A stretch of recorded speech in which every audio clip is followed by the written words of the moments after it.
Hello everyone, welcome to my channel. Our today's chapter is The Snake and the Mirror of class 9th, written by Wakam Muhammad Bashir. As it is clear from the title, this story revolves around the snake and the mirror. Snake और mirror के around revolve करती है ये story. Snake जो है वो mirror की तरफ मूव करता है और इन्जॉय करना चाहता है अपने रिफ्लेक्शन को closely in the mirror. Okay. Background is that this story is about a homeopathic doctor during his early career days. सबसे पहले ये जो स्टोरी है एक आप बीती कहानी है, यानी कि ऑथर वैकम मोहम्मद बशीर के फ्रेंड हैं जो कि होम्योपैथिक डॉक्टर हैं, ने उन्हें एक आप बीती सुनाई है जिसे राइटर ने यहाँ लिखा है. ठीक, इसको बोलते हैं narrative with in narrative. Means writer को उनके फ्रेंड ने कहानी सुनाई, अब वो हमें सुना रहे हैं. ओके, स्टार्ट करते हैं. सो राइटर और उनके कुछ फ्रेंड्स बैठे होते हैं और बातें चल रही होती हैं. टॉपिक चल रहा होता है स्नेक. तभी एक क्वेश्चन रेज होता है, क्या कभी आपके बॉडी को स्नेक ने तार की तरह बांधा है? और ये क्वेश्चन किसने पूछा था? एक होम्योपैथ डॉक्टर ने. राइटर को उनके फ्रेंड स्टोरी सुना रहे हैं और वो फ्रेंड कौन है? Homeopath doctor. तो अब हम यहाँ से सुनेंगे होम्योपैथ डॉक्टर द्वारा सुनाई गई स्टोरी. अब होम्योपैथ डॉक्टर अपनी आप बीती सुनाना स्टार्ट करते हैं. एक बार समर नाइट थी, गर्मी की रात, और रात के 10 बज रहे थे और जो होम्योपैथ डॉक्टर थे वो एक रेंटेड रूम पर रहते थे. तो वो रेस्टोरेंट से डिनर करके अपने रूम पर वापस आ रहे थे. एंड डॉक्टर ने रूम पर पहुंचकर जैसे ही डोर ओपन किया तो ऊपर से उन्हें एक आवाज़ सुनाई दी और वो आवाज़ उनके लिए फैमिलियर यानी जानी पहचानी ही थी. वो रैट्स की आवाज़ थी. रैट्स भी रहते थे उनके रूम में, या आप ये भी कह सकते हैं कि वो रैट्स के साथ अपना रूम शेयर किया करते थे. तो जैसे ही उन्होंने अपना गेट खोला रूम का, उन्हें चूहों की उथल पुथल सुनाई दी. उन्होंने माचिस निकाली और केरोसिन लैंप जलाकर टेबल पर रख दी. वो एक किराए पर लिया हुआ रूम था और उसमें इलेक्ट्रिसिटी नहीं थी. उन्होंने कुछ टाइम पहले ही वो रूम अपनी मेडिकल प्रैक्टिस के लिए लिया था और अर्निंग भी काफ़ी मिनिमल यानी कम ही थी. उनके पास एक सूटकेस था जिसमें 60 रुपीज़ थे, कुछ शर्ट्स और धोतीज थी, एक ब्लैक कोट था जिसे वो पहने हुए थे. फिर उन्होंने अपना ब्लैक कोट उतारा, वाइट शर्ट जो कि उतनी वाइट नहीं थी, गंदी हो गई थी, उसे भी उतारा और हैंग कर दिया. रूम की 2 विंडोज़ ओपन की. रूम इस टाइप का था कि उसमें काफ़ी गर्मी रहती थी. उसकी रूफ पर टाइल्स लगी थी जिन्हें बीम्स की सपोर्ट दी गई थी और उन बीम्स पर रैट्स उछल कूद करते रहते थे. फिर वो लेट गए, बट उनको नींद नहीं आ रही थी बिकॉज गर्मी बहुत ही ज़्यादा थी और लाइट थी नहीं. तो वो थोड़ी हवा के लिए बाहर वरांडा में चले गए, बट वहाँ भी बिल्कुल हवा नहीं थी और उनको ऐसा लग रहा था मानो विंड गॉड यानी वायु देवता ने भी छुट्टी ले रखी हो. देन वो वापस रूम में गए, टेबल ड्रॉर से एक बुक निकाली और पढ़ने लगे, लैंप के पास बैठकर, जहाँ एक लार्ज मिरर लगा था और मिरर के पास एक छोटा कॉम्ब रखा हुआ था. अब जैसे कि सभी करते हैं, मिरर सामने हो तो उसमें अपने आप को देखने लगते हैं. वैसे ही जहाँ डॉक्टर बुक पढ़ने बैठे थे वही सामने बड़ा सा मिरर था. सो वो भी खुद को देखने लगे और वो कहते हैं कि उस टाइम में काफ़ी हैंडसम था और मैं अपने आप को हैंडसम बनाने में बिलीव रखता था क्योंकि मैं डॉक्टर था और अनमैरिड भी था. और फिर डॉक्टर ने कंघा उठाया और अपने बाल ठीक करने लगे. तभी फिर से उन्होंने वही आवाज़ सुनी और इग्नोर कर दी.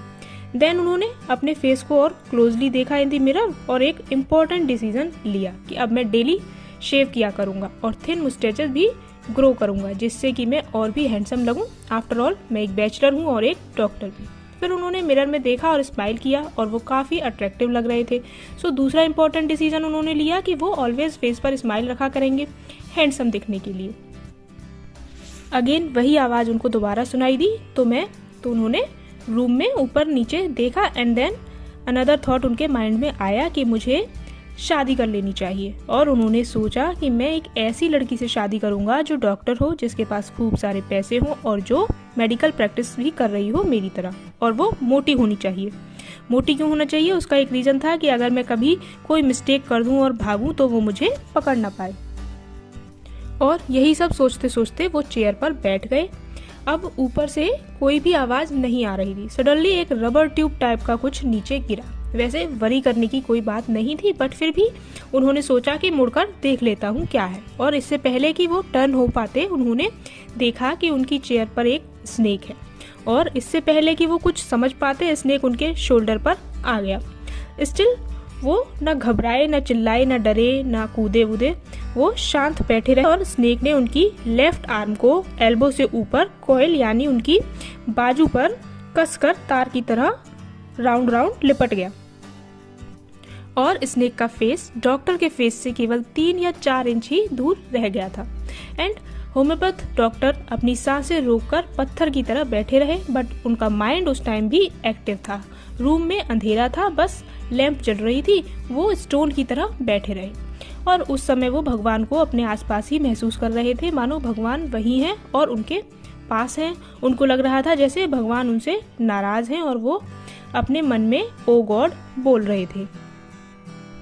अब उनके आर्म में बहुत पेन बढ़ने लगा, कज स्नेक ने टाइटली होल्ड कर रखा था और भी टाइट होता जा रहा था स्नेक। ऐसा लग रहा था जैसे कोई बहुत जोर से उनकी आर्म को पकड़े हुए है या कपड़े की तरह उसे निचोड़ रहा हो। बट वो कुछ कर नहीं पा रहे थे या कर नहीं सकते थे, क्योंकि उनके हल्के से मूवमेंट से भी स्नेक उनको काट सकता था। उनकी डेथ उनसे केवल 3 या 4 इंच ही दूर थी। एंड वो सोचने लगे कि सपोज अगर ये स्नेक मुझे काट ले तो मैं कौन सी मेडिसिन लूंगा, मेरे रूम में तो कोई मेडिसिन भी नहीं है, कितना स्टूपिड डॉक्टर हूं मैं।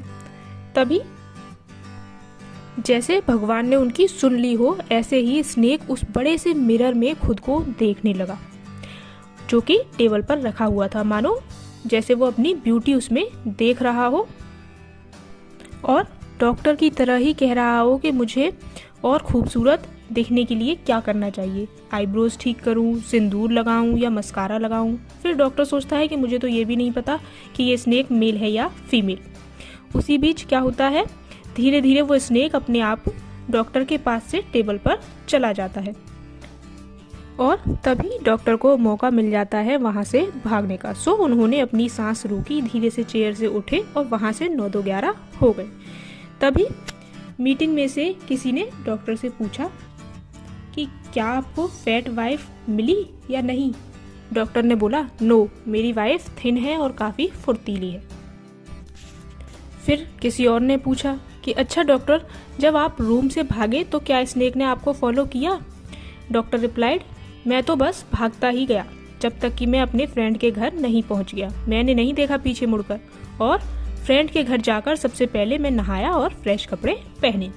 एंड नेक्स्ट मॉर्निंग मैं अपने फ्रेंड और 1-2 और लोगों को लेकर अपने रूम पर गया 8:30 पर, वहां से अपना सामान लाने के लिए। और वहां जाकर देखा तो कुछ नहीं था, कज कुछ चोरों ने आकर मेरा सारा सामान चुरा लिया था। बस वो एक चीज छोड़ गए थे। किसी ने पूछा क्या, तो उन्होंने बताया कि बस एक वही पुरानी और पीली शर्ट छोड़ गए थे एज माई इंसल्ट। उसे वो नहीं ले गए थे, बाकी सब चोरों ने चुरा लिया था। आगे डॉक्टर कहते हैं कि उसे भी ले जाते बदमाश, उसे ही क्यों छोड़ गए, पहन लेते धोकर उसे। समवन आस्क्ड अगेन, क्या नेक्स्ट डे स्नेक वहां आपने देखा। डॉक्टर हंसे और बोले नहीं, मैंने कभी नहीं देखा उस सांप को। फिर वो अपनी ही सुंदरता निहार कर कहीं गुम हो गया और मुझे देखना भी नहीं है उसको। So this is the end of the chapter. With this, our video comes to an end. Kindly share your views about the chapter in the comment section, and please like and share this video and subscribe to the channel.